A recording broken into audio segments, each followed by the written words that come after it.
নমস্কার, সবাই কেমন আছেন? শ্রাবণী রান্নাবান্না ডেলি ব্লগে আবার সবাইকে স্বাগত। তো চলে এসেছি নতুন একটা ব্লগ নিয়ে। আজকে সকাল থেকে শুরু করতে পারিনি ব্লগটা, যেহেতু লোডশেডিং ছিল আমাদের এখানে। তো এখন বাজে একটা, এখন থেকে ব্লগটা স্টার্ট করছি। রান্নাবান্না সবই আমার হয়ে গেছে, স্নান পুজো সবই হয়ে গেছে। জামা কাপড় মেলে দিয়েছিলাম, কেচে সব শুকিয়ে গেছে। আর এদিকে চন্দনা কাজ করে গেছে। তখন জানলা দরজাগুলো সব আটকে দেবো পর্দা টেনে। এগুলো তো আটকে দিলে কি ঘরের গরমটাও কম ঢোকে। আর সব ঘরে জানলার পর্দাগুলো টেনে দেবো।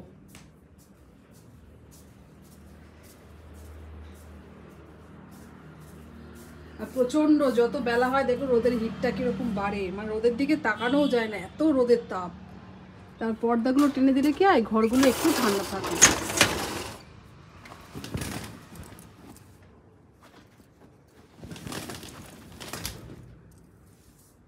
আর এই যে আমার ছানা, সে ক্যামেরার দিকে সুন্দর দেখুন তাকাচ্ছে কিভাবে, গুলুগুলু করে তাকাচ্ছে। তাকে খাবার দাবার সব দেওয়াই আছে, পেয়ারা সানফ্লাওয়ার বাদাম সব দেওয়া আছে।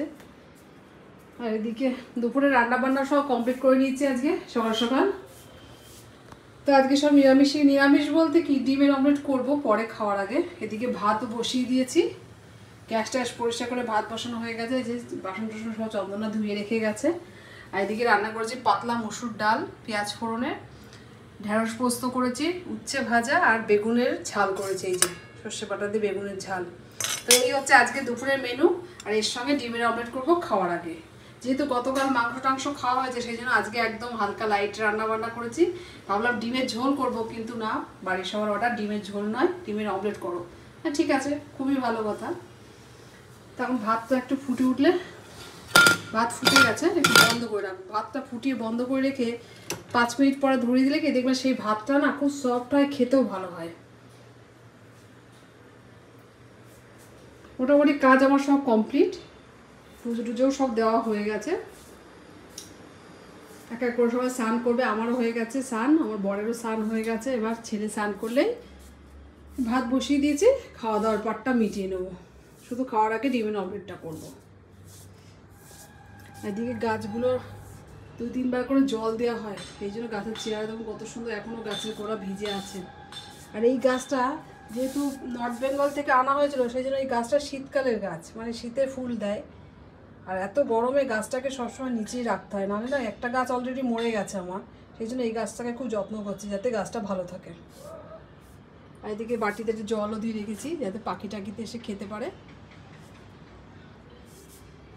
ছেলেও আজকে গাড়ি ট্রেনিং সেন্টার ছিল, আজকে গেছিলো সকালে, সকালে গিয়ে ফিরে এসছে। রোজই 7টার সময় যায়, আজকে গিয়ে দেখছে যে 7টার থেকে না, টাইমটা একটু চেঞ্জ করেছে, ওটা 9:30 করেছে। তো বাড়িতে এসে ওকে ম্যাগি ট্যাগি করে দিলাম, ম্যাগি খেয়ে আবার ওর বাবা ওকে দিয়ে এলো 9:30, গিয়ে বাড়ি এলো তখন প্রায় 11:30 বাজে। তো আজকে একটু বেলায় ছিল, আগামীকাল আছে সেও 9:30। তো দেখা যাক, এখন বলতে হবে একটু তাড়াতাড়ি যা, গিয়ে ঘুরে চলে। কারণ রোদ গরমে দেখবেন যত বেলা করবে না তত ওরও কষ্ট, আর যেখানে যায় ট্রেনিংয়ে তাদেরও খুব কষ্ট। এখন দেখা যাক, কালকে গিয়ে কথা বলবে কি করে ওরা। তো ভাত তো হয়ে গেছে, এখন ডিমের অমলেট করবো, তার জন্য পেঁয়াজটা কেটে দিলাম। ডিমের অমলেট করে কড়াই বসিয়ে দিয়েছি অলরেডি। তো ভাত হয়ে গেছে, এবার ডিমের অমলেটটা ভেজে নেব খাওয়ার আগে গরম গরম। একটু নুন দিয়ে দেবো ডিমের মধ্যে। দেখবে ডিমের অমলেট একটু গরম গরম না হলে কিন্তু ভালো লাগে না খেতে।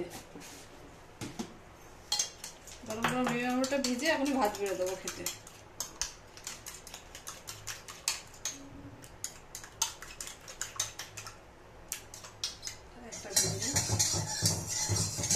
তেলটাও ভালোভাবে গরমও হয়ে গেছে।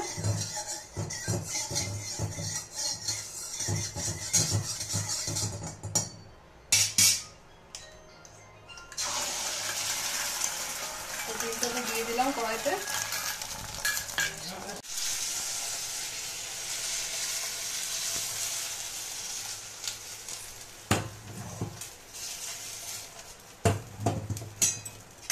গরম গরম ভাত আর গরম গরম ডিমের অমলেট, দুপুরবেলায় কিন্তু আজকে সব ভেজ আইটেম হয়েছে এখানে, আপনাদের তো আগেই দেখিয়েছি। এবার ডিমটা ভেজে নেবো। রান্নার ডিমের থেকে কিন্তু অমলেটটা বেশি ভালো লাগে খেতে। তেল দেবো, ডিমের অমলেটটা তাহলে একটু ভালো করে ভাজা হবে। এই অমলেটটা ভাজতে ভাজতে পরে ডিমের অমলেটটাও গুছিয়ে নেবো, ডিমটা নুন টুন দিয়ে। লঙ্কা কুচি আর দিচ্ছি না, গরমের ঝালটা একটু কম খাওয়াই ভালো।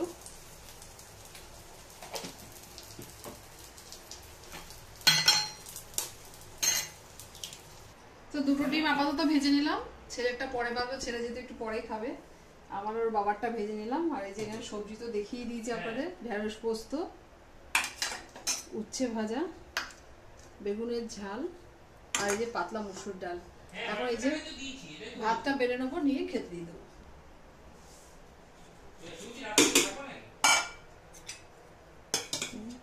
গরম গরম ভাত একদম। আর যেহেতু গতকাল একটুখানি মাংস টাংস খাওয়া যায়, সেই জন্য আজকে হালকা পাতলা একদম রান্না করেছি। তো এই যে ভাত বেড়ে খেতে দিয়ে দিয়েছি, দুপুরের খাবার। ওর বাবা খাচ্ছে, আর ছেলে আসলে ছেলেকে দিয়ে আমিও খেয়ে নেবো। দুটো ডিম ভেজেছি, আর একটা পরে ভেজে নিচ্ছি। একদম সিম্পল খাওয়া দাওয়া আজকে গরমের দুপুরে। তো দুপুরের পরে তো আর ভিডিও করা হয়নি, সন্ধ্যাবেলা চা খাওয়াটা অনেক কিছুই হয়েছে। তো এখন এই যে রাতে ডিনারের খাবার বসিয়েছি, ভাত বসিয়েছি, একটু আলু সেদ্ধ দিয়েছি যেহেতু প্রচন্ড গরম, ওবেলাও হালকা পাতলা খাওয়া হয়েছে। ডাল আছে যেহেতু মুসুর ডাল, একটু আলু সেদ্ধ দিলাম, আর গতকালে একটু মাটনও কিন্তু রয়ে গেছে, সেটাও বার করেছি। তো মিলিয়ে মিশিয়ে রাতের খাবারটা ঠিক হয়ে যাবে, রাতে তো বেশি কিছু লাগে না। এখন সবার ডিমান্ড দোকানের মতন মিষ্টি দই খাবে, তো সেটার জন্য তো দুধ আনিয়েছি এই যে বাজার থেকে। এখন এই দুধটা এখন ভালো করে জ্বালিয়ে নেবো। আর দেখবেন ঘরে পাতা মিষ্টি দইটা কিন্তু খেতে দারুণ হয়, দোকানের থেকে কোনো অংশে কিন্তু কম হয় না স্বাদ। দুধটা এখন দিয়ে দেবো কড়াইয়ের মধ্যে। আর মিষ্টি দই করবো যেহেতু, সেটা দুধের মধ্যে কিন্তু কোনো রকমের জল ব্যবহার করবো না। এবার গ্যাসটাকে অন করে দেবো। প্রথমে দুধটাকে একটু ভালো করে ফুটিয়ে নেবো আমি।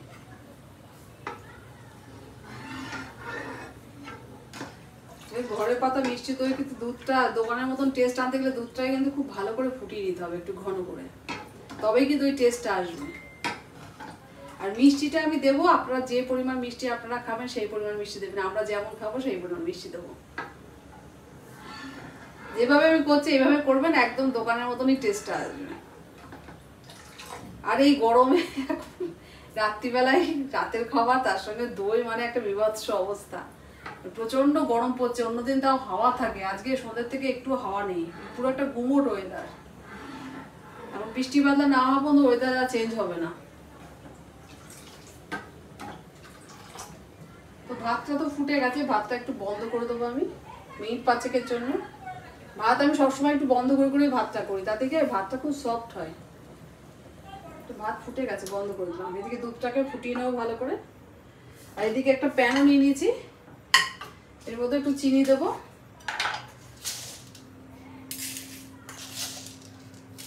চিনিটা একটু জল দিয়ে একটা ক্যারামেল তৈরি করে নেবো, যে একটা কালার আসে দেখবেন মিষ্টি দইয়ের দোকানে, সেই কালারটা আনার জন্য। আর এইদিকে দুধটা জ্বালানোর জন্য আমি দুধের মতো একটু মিষ্টি দিয়ে দেবো, যেহেতু মিষ্টি দই তো সেই জন্য দুধের মতো পরিমাণ মতো মিষ্টি দিয়ে দেবো, যতটা মিষ্টি আমি খাবো। না বাতাসার স্বাদ আলাদা হবে, এটা চিনিটা দিলে বেশি ভালো হবে। তো চিনি পরিমাণ মতন দিয়ে দিলাম। আর এখন এই চিনিটার মধ্যে একটু জল দিয়ে দেবো, অল্প পরিমাণে একটুখানি জল দেবো, জাস্ট একটুখানি। হ্যাঁ এটা ফুটবে তো, ফুটে এটা পাতলা একটু বাড়বে। এটা দুধটা আগে ফুটিয়ে নামিয়ে নেবো, দুধটা তত সময় ঠান্ডা হতে থাকুক, তারপর আমি এই ক্যারামেলটাকে মিশিয়ে দেবো। খুব ভালো করে কিন্তু দইটাকে দুধটাকে ফোটাতে হবে। এবার দুধটা ভালো করে ফুটুক আগে। তো দুধটা তো আমার খুব ভালো করে ফুটে গেছে। এবার দইয়ের টেস্টটা ভালো আনার জন্য আমি এর মধ্যে একটু আমুল দুধ অ্যাড করবো, তাহলে টেস্টটা আরো বেশি ভালো হবে। এই গরম দুধ দিয়ে একটু আমুল দুধটাও গুলে নেবো। আর এখানে এই যে জল ঝরিয়ে নিয়েছি, টক দই নিয়ে নিয়েছি 2 চামচ। এখানে বড় বড় 2 চামচ টক দই আছে কিন্তু জল ঝরানো। আপনারা জলটা ঝরিয়ে নেবেন টক দইয়ের, তাহলে আরো ভালো হবে, টেস্টটা ভালো হবে। এবার আমুল দুধটা একটু গুলে নেব।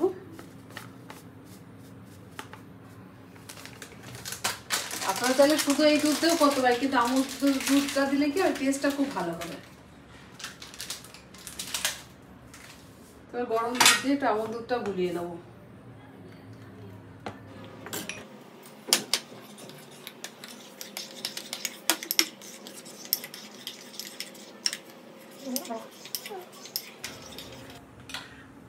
দোকানের মতো টেস্ট আনতে গেলে কিন্তু আমল দুধটা অবশ্যই দিতে হবে। আমল দুধটা দিয়ে দিলাম। এবার আমল দুধটা একটু লেগে আছে, সেই জন্য একটু দুধটা দিয়ে ধুয়ে দেবো।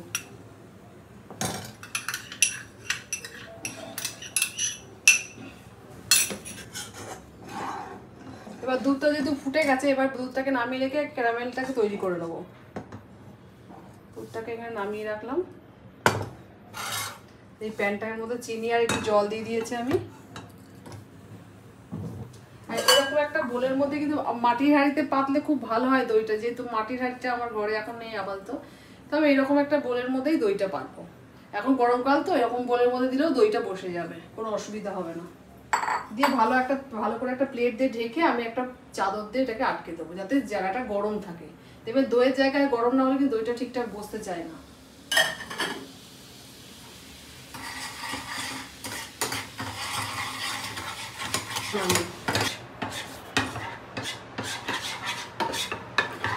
অলরেডি কিন্তু চিনির ক্যারামেলটা কিন্তু তৈরি হয়ে গেছে। দেখুন, একটু জল দিয়ে চিনি দিয়ে একটু জ্বালালেই কিন্তু চিনির ক্যারামেলটা তৈরি হয়ে যায়।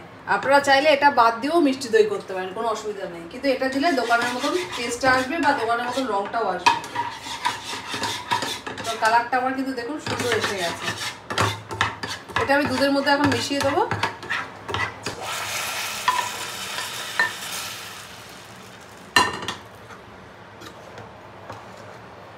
একটু পাত্রটা আমি দুধ দিয়ে একটু ধুয়েও দেবো, কিন্তু এর মধ্যে অনেকটা রয়ে গেল, সেই জন্য।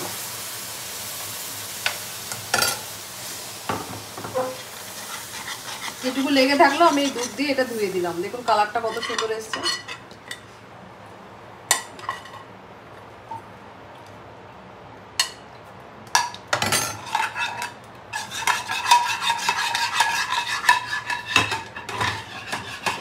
এবার এটা ফোটালে কিন্তু দোকানের মতো দইয়ের কালারটা চলে আসবে।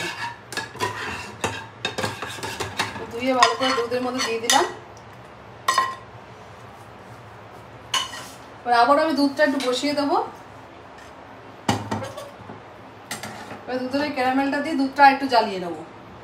এবং অলরেডি দুধের কালারটা চেঞ্জ হয়ে গেছে। এই যে দুধের কালার কিন্তু চেঞ্জ হয়ে গেছে। এবার দুধটাকে একটু ভালো করে ফুটিয়ে নেবো। ভালো করে ফুটিয়ে নিয়েছি। আর মিষ্টিটা আপনারা যে যেরকম খাবেন সেই পরিমাণে মিষ্টিটা দেবেন। তাই মিষ্টিটা চেক করে দেখলাম ঠিকঠাকই আছে, আমরা যেমন খাই সেরকমই মিষ্টি হয়েছে। তো দুধটা তখন খুব ভালোভাবে ঘন হয়ে গেছে। আর দুধটা ঘন হতে হতে এদিকে আমি দইটাও খুব ভালো করে ফেটিয়ে নিয়েছি, যাতে দইয়ের মধ্যে কোনো দানা ভাবটা না থাকে।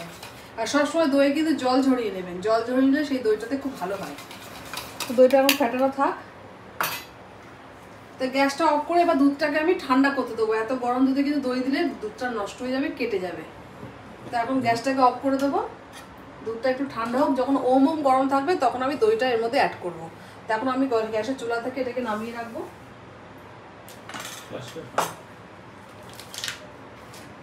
একটু দুধটা ঠান্ডা হোক, তারপর আমি দইটা মেশাচ্ছি এর মধ্যে।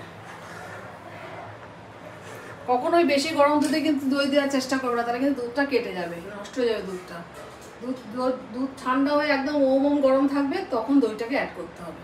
তো দুধটা ঠান্ডা হওয়া পর্যন্ত অপেক্ষা করবো, তারপরে ফিরে আসছি আবার। তো দুধটা ওদিকে ঠান্ডা হচ্ছে, এদিকে রাতের খাবারও রেডি হচ্ছে। এই যে ভাত বন্ধ করা ছিল, আবার ধরিয়ে দিলাম। আর দেখুন দুপুরবেলায় কতটা ভাত রয়েছে। আপনাদের গতকালকে ভিডিওতে আমি বলেছি যে ভাত রান্না করলে আমাদের ভাত রয়ে যাচ্ছে, গরমে সেইভাবে কেউ খাচ্ছেই না। এই ভাতটা এই নতুন ভাতের সঙ্গে মিশিয়ে দেবো, তাহলে এটাও টাটকা হয়ে যাবে, কারণ একদম ঝরঝরে ভাত। আর এই যে কালকের একটু মাংসও আছে, এটাও গরম করে নেবো, রাতে এই দিয়ে খাওয়া হয়ে যাবে সুন্দরভাবে, কোনো অসুবিধা নেই। তো দুধটা তো আমি ঠান্ডা করে নিয়েছি, এখন ওম গরম আছে দুধটা। এখন এই ফেটানো দইয়ের মধ্যে দুধ দিয়ে খানিকটা আগে গুলিয়ে নেবো, এই দুধটা যাতে ভালো করে দইয়ের সঙ্গে মেশে, নাহলে কিন্তু এরকম দলা দলা হয়ে থাকবে। আগে দইটাকে ভালো করে দুধের সঙ্গে একটু ফেটিয়ে নিতে হবে, তাহলে দইটা কিন্তু খুব ভালো বসবে। আর দুধটা কিন্তু আমার একদম ওম গরম আছে। তো ভালো করে মিশিয়ে নিয়েছি, এবার আমি দুধের সঙ্গেও মিশিয়ে দেবো।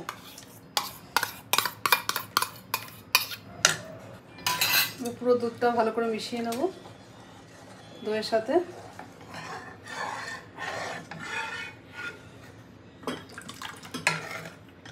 এবার এই যে এরকম একটা বোল নিয়েছি, তার মধ্যে আমি দুধটা দিয়ে দেবো, দই মেশানো দুধটা। আর দেখুন কালারটা কিন্তু একদম দোকানের দইয়ের মতনই কালারটা এসেছে। পুরো দুধটা দিয়ে দিলাম। তো এরকম একটা বেডশিট নিয়েছি আমি রান্নাঘরের মধ্যেই বসাচ্ছি, যেহেতু এখন গরমকাল। এই দুধটাকে এর মধ্যে দেবো আমি, দিয়ে ভালো করে ঢেকে দেবো একটা প্লেট দিয়ে। এবার ভালো করে আমি এটাকে মুড়ে দেবো।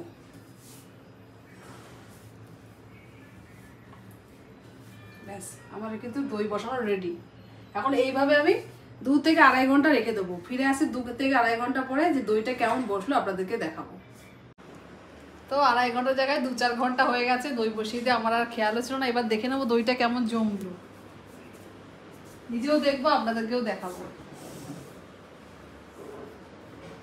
যে দোকানের মতো আদৌ দইটা জমলো কিনা।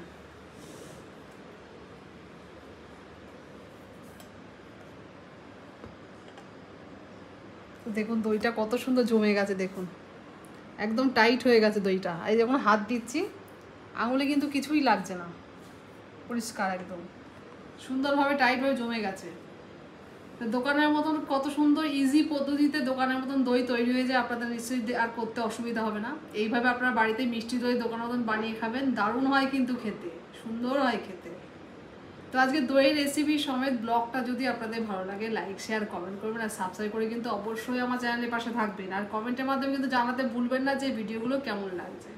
আর দইটা যেহেতু এতক্ষণ বসানো ছিল, তো দইটা আমি এখন আর কাটবো না, যেহেতু এখন খাচ্ছি না। দইটাকে এখন আমি ফ্রিজে ঢুকিয়ে দেবো। দেখবেন দই বসানোর পরে একটু ফ্রিজে দিয়ে দেবেন, তাহলে কি দইটা যদি আরও একটু কিছু অসুবিধা থাকে সেটা আরও টাইট হয়ে যাবে।